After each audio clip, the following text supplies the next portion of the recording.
O Palmeiras finalmente abriu o cofre e tá querendo dar um elenco fortíssimo pro Abel Ferreira para a temporada de 2025. Além disso, o Vasco agora tem técnico e o nome dele é Fábio Carille. Tudo isso e mais nesse vídeo aqui de hoje. Então bora falar de mercado da bola.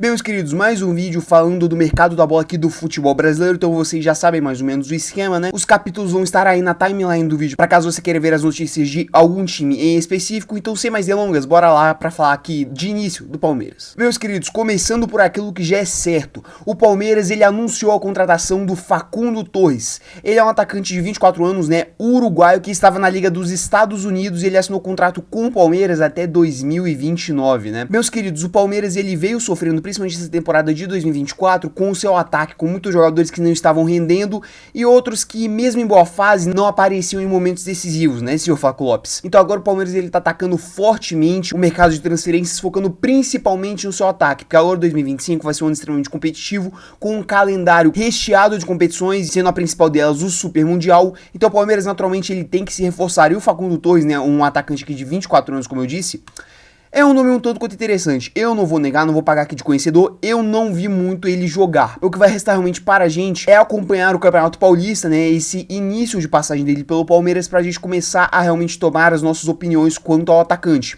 Porém, de início eu acho um nome muito interessante, é um atacante jovem que coleciona convocações para a seleção uruguaia, então eu acho que é um nome um tanto quanto promissor para o ataque do Palmeiras. Além disso, né, o Palmeiras, ele também já acertou o contrato de 5 anos com o atacante Paulinho do Galo, né, e tá praticamente em vias de anunciar o reforço, né? Os termos da negociação já foram praticamente sacramentados, tanto com o Paulinho quanto com o Atlético Mineiro, né? E agora vai começar toda aquela parte burocrática realmente pro negócio ele ser sacramentado, né? O Paulinho, ele vai fechar aqui com o Palmeiras por um contrato de 5 temporadas, ou seja, até o final de 2029. E a negociação no geral, né, como vocês já devem saber, vai girar em torno de 18 milhões de euros. Cerca de 113 milhões de reais na atual cotação, né? Além da inclusão de 2 jogadores na negociação. O moleque da base, Patrick, que vai ser mais uma aposta, e Gabriel Menino, que aí já é um jogador um tanto quanto mais mediano, que pelo jeito o ciclo no Palmeiras já se encerrou, né, e também chegaria para compor o elenco do Atlético Mineiro. E gente, aqui é uma contratação um tanto quanto insegura, vamos colocar assim. A temporada de 2024 do Paulinho, embora ele tenha feito sim os seus golzinhos, né, ele terminou a temporada, se não me engano, com uma média de uma participação em gol a cada 2 jogos, né, entre gols e assistências, o que é uma boa participação em gol. Porém, foi uma temporada um tanto quanto acidentada, nos momentos decisivos o Paulinho, ele não apareceu, porém, a gente tem explicações para isso. O Paulinho, ele jogou basicamente a reta final de temporada inteira no sacrifício. Ele vai fazer nessa reta final desse ano de 2024 e início de ano de 2025, uma cirurgia e também uma recuperação para uma lesão na canela dele, que vai tirar ele de campo por cerca de 4 meses, tanto que o Palmeiras, ele só iria contar com o Paulinho, né, em caso essa contratação ela se concretize, em março de 2025. Então, ele estava jogando no sacrifício, e isso aí talvez explique esse rendimento abaixo dele. E no ano anterior, em 2023, ele foi um dos artilheiros do Campeonato Brasileiro, cara, ele meteu muito gol e foi decisivo para o Atlético Mineiro. Então, é um nome interessante, embora tenha os seus riscos, né, que esses riscos seriam no caso de lesão.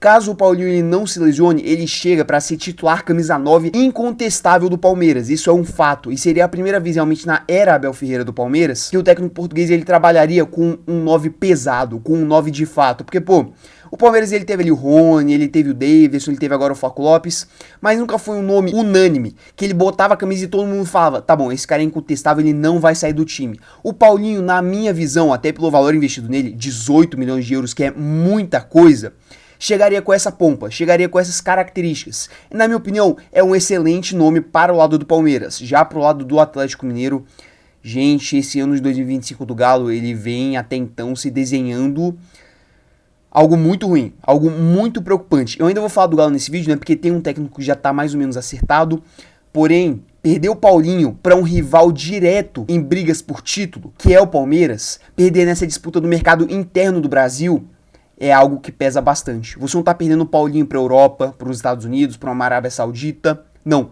Você está perdendo para o Palmeiras, você está perdendo para um time do Brasil. Você vai reforçar um time que vai brigar diretamente com o seu por títulos no ano de 2025. Pro Galo é uma perda e tanto. E pro Palmeiras, se tudo der certo, vai ser uma baita contratação que vai chegar, vestir a camisa 9 e falar, tá bom, ninguém mais toma esse lugar. Eu sou o camisa 9 do Palmeiras. É assim que o Paulinho chega, na minha visão, para o time do Palmeiras, e se se concretizar, o que aparentemente vai acontecer, vai ser uma gigantesca contratação pro ano de 2025 do time alviverde. E para finalizar aqui o mercado do Palmeiras, nós temos também uma especulação de contratação que seria gigantesca para o time do Abel.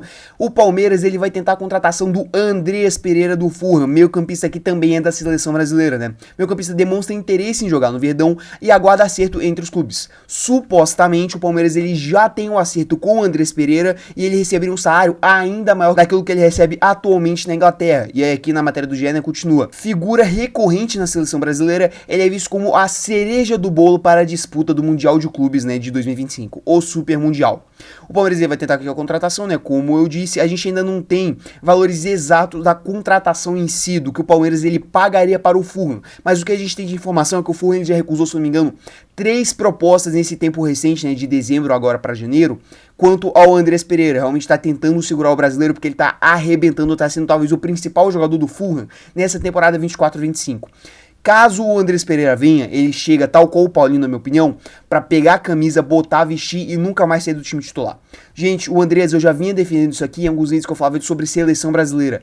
É um jogadoraço, na minha opinião, ele merece talvez até ser titular da seleção brasileira. Ele merece mais chances. É um baita jogador. A gente sabe da forma que ele saiu escorraçado aqui do Brasil depois daquele erro contra o Palmeiras. Olha só como o mundo ele gira, né? Naquela final da Libertadores de 2021, quando ele jogava pelo Flamengo, acabou que ele ficou muito queimado para os brasileiros, mas muita gente apaga o jogadoraço que ele é.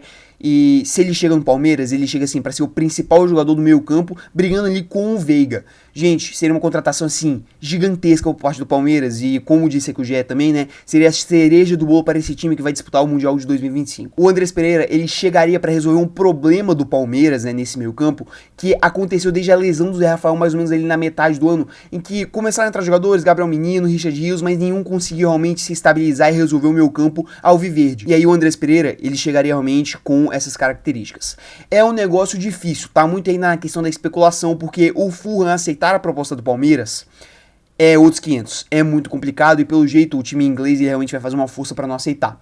Porém, o negócio ele existe pelo jeito, o interesse do Andreas Pereira vir jogar no Palmeiras também existe. E como eu disse, caso ele venha, vai ser uma contratação e tanto pro Palmeiras. Agora realmente o que resta pra gente é esperar. E quanto ao mercado alviverde, eu paro por aqui. Partindo agora para o Vasco, o Cruz Maltino, né, naquele último vídeo que eu fiz sobre o mercado de transferências, eu trouxe aqui a notícia que estava negociando com o Renato Gaúcho e acabou que o clube e o treinador não chegaram em um acordo. E bem, acabou que na última sexta-feira o Vasco ele anunciou o seu novo técnico, Fábio Carille, que fez a temporada de 2024 no Santos. O treinador chegará para o clube, né, ao lado dos seus 3 profissionais e assinou o contrato de 1 ano. Bem, gente, aqui foi uma contratação que não deixou a torcida vascaína lá muito animada, muito por conta do 2024 fraco que o Fábio Carille, ele fez à frente do Santos, né, como está nessa imagem aqui. De fato, o Carille, ele não fez um 2024 lá muito elogiável. Ele cumpriu tudo bem as expectativas que o Santos queria, que era subir para a Série A do Campeonato Brasileiro. Porém, os métodos utilizados pelo Carille para conseguir esse objetivo foram tanto quanto questionáveis. Ele saiu muito queimado do Santos, nem um pouco querido pela torcida santista, e com motivos, com certos discursos que eu considero inaceitáveis, como ele falar que o time dele não tem variação tática, que ele vai jogar da forma que ele sempre joga. Isso no futebol moderno é muito preocupante. Também nega muito a utilização da base. Gente, no Santos, um time que ele tem toda essa tradição de utilizar a base, o Carille, ele usava os jovens forçado, ele usava contra a vontade dele. Isso aí pode ser alguns aspectos que venha a prejudicar a passagem do Carille no Vasco da Gama. Porém, o que eu julgo quanto a essa contratação? Naquilo que o mercado está oferecendo hoje, no leque de treinadores que a gente tem hoje, o Carille não é o pior deles. Eu acho o Carille, talvez, melhor que o Renato Gaúcho no atual cenário do futebol brasileiro em 2025. Não quer dizer que é o oásis, não quer dizer que é o excelente, não quer dizer que os times deveriam focar em contratar Fábio Carille. É muito diferente disso. Porém, naquilo que o mercado está oferecendo hoje, o Carille não é uma opção horrível. Eu acho que ele consegue fazer um time do Vasco um tanto quanto ajeitadinho, um time do Vasco que a gente conhece muito bem as limitações, consegue fazer aquela linha de 4 que ele sempre faz nos times dele, muito robusta e que não leva tantos gols. E mediante a um futebol lá não tão bonito, ele talvez consiga levar o Vasco longe no ano de 2025, talvez fazendo muito com muito pouco. Eu acho que o Carille, pro momento atual do Vasco, um time que tem um futuro um tanto quanto incerto por toda a questão da SAF, toda essa questão da 777, não sabe quanto vai poder investir em contratações pro ano que vem, eu acho o nome, de certa forma, até aceitável. Seria a minha contratação ideal? Talvez não, mas eu não acho o fim do mundo como estão tentando pintar por aí. De momento, eu acho que pro Vasco, o Carille não é uma opção tão ruim. E agora, realmente, o que resta pra gente é ver como vai ser o desempenho dele no Carioca, na Copa do Brasil, na Sul-Americana e no Brasileiro de 2025. Uma coisa é fato, o Carille vai ser o técnico do Vasco, pelo menos para essa reta inicial de 2025. E juntamente do Carille, o Vasco ele já tá praticamente encaminhado, já pode praticamente anunciar um reforço. Vasco encaminha a contratação de Tietê do Botafogo. O volante ele tá muito perto, né, realmente de trocar de clube no Rio de Janeiro. Vai sair do Botafogo, onde ele acabou de ser campeão da Libertadores e do Campeonato Brasileiro, para ir para o Cruz Maltino. E, gente, o Tietê acaba que fica, na minha humilde opinião, naquele mesmo cenário do Carille. O ideal é você contratar o Tietê para ser titular no seu meio campo em 2025? Não é. Acho que todo mundo concorda mais ou menos com isso. É um jogador que já tá mais pra uma reta final de carreira e nunca chegou a ser aquilo que a gente esperava quando ele surgiu lá no Audax sob o comando do Fernando Diniz. Isso é um fato. Porém, é um jogador muito nota 6, na minha humilde opinião, tal qual o Carille. É um jogador que vai conseguir fazer muito bem esse trabalho no meio campo do Vasco, que na reta final de 2024 foi uma completa várzea. Gente, o meio campo do Vasco, a marcação, tudo era ridículo. Beirava o amadorismo, beirava a várzea.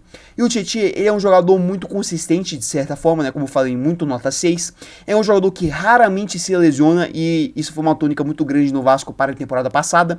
Quando perdeu seus pontas, Adson e o DVD, né? O David, a temporada pro Vasco acabou. Então é sim um cara provido fisicamente, que não vai se lesionar tanto. E eu acho que vai ser um bom pilar, vamos colocar assim, para esse meio campo Cruz Maltino para 2025. Eu considero também uma contratação boa. É a ideal? Não. Porém, não é de se jogar fora. Não é de declarar que é o fim do mundo porque contratou o Tietê. Eu acho um nome interessante para o Vasco, que tem todas aquelas questões financeiras que eu já falei, né? Não sabe como vai contratar, também tem questão administrativa, que eu já dissertei realmente nesse vídeo aqui. No geral, acho essas duas movimentações do Vasco interessantes. E agora o que resta pra gente realmente é esperar para ver como que elas vão desempenhar em campo. Partindo agora para Minas Gerais, novamente o Atlético Mineiro. O Atlético Mineiro que eu já comentei hoje, né? Pela perda do Paulinho.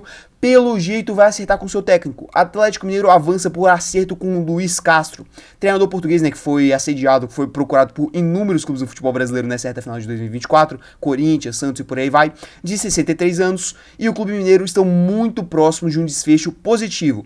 Ao que tudo indica realmente, né, o Luiz Castro, ele será o treinador do Atlético Mineiro para essa temporada de 2025, que até então se desenha um tanto quanto complicada para o time mineiro. Como eu disse anteriormente no vídeo, né, provavelmente vai perder o Paulinho, a gente não sabe o quanto que a diretoria do Atlético Mineiro vai estar disposta em investir no elenco, tem toda essa questão administrativa do Galo que vem sendo uma tragédia desde que virou SAF, e o Luiz Castro, ao que tudo indica, ele realmente vai querer a chave total do Atlético Mineiro, ele vai querer comandar o CT da base, ele vai querer comandar o CT, os jogadores e por aí vai. E pelo jeito o Atlético Mineiro, a diretoria do Galo estão dispostas a fornecer isso para o treinador português. É o que tudo indica realmente, ele será o técnico do Galo para 2025. Eu acho, como treinador, um excelente nome. Porém, o Luiz Castro, sempre que ele vai para um time, ele vai querer gastar. Foi assim no Botafogo, foi assim lá no Al Nassr e muito provavelmente vai ser assim no Atlético Mineiro. A diretoria do Galo vai estar disposta a tirar o escorpião do bolso e dar essa grana pro Luiz Castro investir no elenco? Eu não sei. Ano passado não esteve disposta e a gente viu a tragédia que foi a reta final do Atlético Mineiro, porque basicamente não tinha time para conseguir jogar as três competições. Não tinha time para jogar Libertadores, Copa do Brasil e Brasileiro ao mesmo tempo.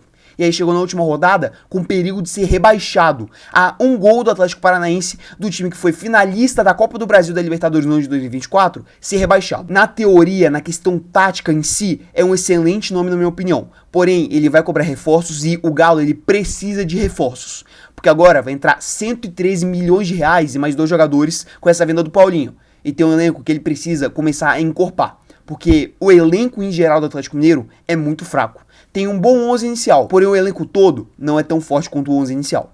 Como eu disse, é um bom nome, é um bom treinador, porém vai querer investimento. Se a diretoria vai estar disposta ou não a dar esse investimento para o Luiz Castro, aí já são outros 500. Mas a questão tática é um excelente nome que o Atlético Mineiro vai fechar. E agora vamos para o Rio Grande do Sul, né? Se a gente tem acerto com o técnico lá em Minas Gerais, aqui em Porto Alegre é um pouquinho diferente, né? Grêmio e Pedro Caixinha recuam em acordo após divergências. Fontes no negócio não descartam que haja acerto, mas há um recuo significativo na negociação. Bem, gente, na tarde da última sexta-feira, né, as negociações entre Pedro Caixinha, que era o ex-treinador do Red Bull Bragantino, e o Grêmio começaram a intensificar. O Caixinha, ao que tudo indicava, seria o treinador do Imortal, do Tricolor, para 2025. Porém, como diz aqui na matéria, acabou tendo um recuo nas negociações. E por que isso aconteceu? Como diz aqui o GE, né, o acordo estava bastante encaminhado, mas uma discussão de detalhes como passagem para a família família do português, moradia em Porto Alegre e outras situações acabaram afastando realmente a conclusão positiva desse negócio por enquanto. E aqui eu tenho que ressaltar todo o amadorismo da diretoria do Grêmio. Gente, vou voltar aqui, ó. Vocês estão vendo tudo isso daqui, ó. Cadê? Passagem pra família, moradia em Porto Alegre e outras situações. O Renato Gaúcho, ele recebeu esse privilégio no ano passado. E a gente viu a tragédia que foi o Renato Gaúcho no ano de 2024. O Pedro Caixinha, ao que tudo indica, receberia 500 mil reais de salário mensal, né, para comandar o Grêmio. O Renato Gaúcho recebia 1,5 milhão. Por conta dessas divergências, que custam muito menos pro clube, você vai deixar de acertar com um belíssimo nome, que é o nome de Pedro Caixinha para ser seu técnico? Diferentemente do que muita gente pinta, né? Cara, eu considero o Pedro Caixinha um excelentíssimo técnico. Eu discordei da demissão dele do Red Bull Bragantino neste ano de 2024. Eu acho que o elenco que disponibilizaram para ele era muito, mas muito ruim e acabou que estourou no técnico, né? Como acontece muitas vezes no futebol brasileiro. Mas ainda assim, eu ainda bato na tecla que ele é um excelente técnico. O Grêmio poderia fechar com um excelente técnico. E por conta de divergências, como você dá passagem para a família dele lá pro Rio Grande do Sul ver ele, e moradia, você não vai fechar com esse bom técnico? Com total respeito, cara, é muito amadorismo. É um erro, assim, que você não pode cometer. Ainda mais quando você tem que fazer um planejamento para 2025 e até hoje o Grêmio não tem nada. O Grêmio não tem contratações para o ano que vem, o Grêmio não possui técnico, não possui planejamento, não tem nada. Você poderia fechar com um bom nome que iria te auxiliar nesse planejamento. Teria ainda essa reta final de dezembro e início de janeiro para fazer esse planejamento, porque ano que vem os estaduais começam antes. Teria tudo isso a seu favor, mas pelo fato de você não querer dar passagem para a família do cara e moradia, coisas que você fazia com o Renato Gaúcho, você não vai fechar com ele? Com total respeito, é muito amadorismo pro clube de Série A. Essa aqui fica a minha crítica quanto a esse não acerto de Pedro Caixinha com o Grêmio, que na minha opinião seria um excelente acerto pro time gremista. O Pedro Caixinha é um bom técnico, na minha humilde opinião. Eu acho que ele conseguiria tirar talvez um leite de pedra com esse elenco do Grêmio, que na minha opinião é muito fraco e precisa de reforços. Mas, por enquanto, o Grêmio ele continua sem técnico. E pra fechar o vídeo, vamos falar do time que tá mais movimentando o mercado da bola, né, nesse finalzinho de 2024. O Fluminense acertou a contratação do volante Hércules do Fortaleza, né? O tricolor adquiriu 70% dos direitos econômicos do atleta por 20 milhões de reais. Ele se torna a maior venda da história do Fortaleza e também a maior contratação em questão de valor da história do Fluminense. E, gente, aqui eu tenho que bater palma pro Fluminense. O Fluminense que já tá querendo fechar com o Lucas Arcanjo, né, como eu noticiei no último vídeo que eu fiz aqui sobre o mercado da bola. Tá especulando alguns atacantes, fechou com um excelentíssimo volante. Gente, o Hércules foi um dos melhores, talvez o melhor jogador do Fortaleza na temporada de 2024. É um volante excelente, que faz aquele área a área, que é muito comum hoje no futebol, com uma maestria, assim, fora do normal. Eu genuinamente achava que o Fortaleza não ia vender ele pra ninguém no futebol brasileiro e mandar ele direto do Ceará pra Europa, porque ele é um craque, cara, e também é um volante muito novo, mas acabou que ele vendeu para o Fluminense. Eu acho que é um acerto gigantesco do Fluminense, eu não esperava nem um pouco essa contratação, muito menos vindo do Fluminense, que é um time que tem um potencial realmente de grana, um pouquinho abaixo do resto do futebol brasileiro, né? Eu acreditava que outros clubes iriam atrás do Hércules, sei lá, um Flamengo, um Palmeiras, um Botafogo da vida, não o Fluminense. Mas eu tenho que bater palma pro presidente Mário Bittencourt. É uma excelente contratação. O Fluminense, ele contrata um excelente volante, que pode muito bem acertar esse meio campo do Fluminense, que tá meio perdido desde a saída do André. Como eu disse, excelente contratação para o lado do Fluminense.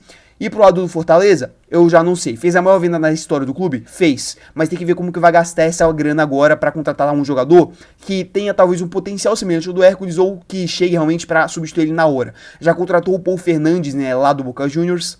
E eu não sei como o jogador ele vai chegar. Mas levando em conta a competência recente da administração do Fortaleza, eu creio que eles vão fazer um trabalho muito bem feito com esses 30 milhões, que eles conseguiram lucrar aqui com o Hércules, e vão investir esse dinheiro muito bem para trazer outros jogadores que vão ser de nível até semelhante ao do Hércules, e também infraestrutura e por aí vai. Fechando aqui novamente e repetindo pela terceira vez, excelente contratação por parte do Fluminense, que agora pode muito bem acertar o seu meio campo para a temporada de 2025. E assim chegamos ao fim, né, de mais um vídeo sobre o mercado da bola. Então, bem, se você puder deixar o seu like, a sua inscrição e ativar o sininho para receber mais vídeos aqui do canal, eu agradeceria bastante. Mas é isso, e até o vídeo de amanhã.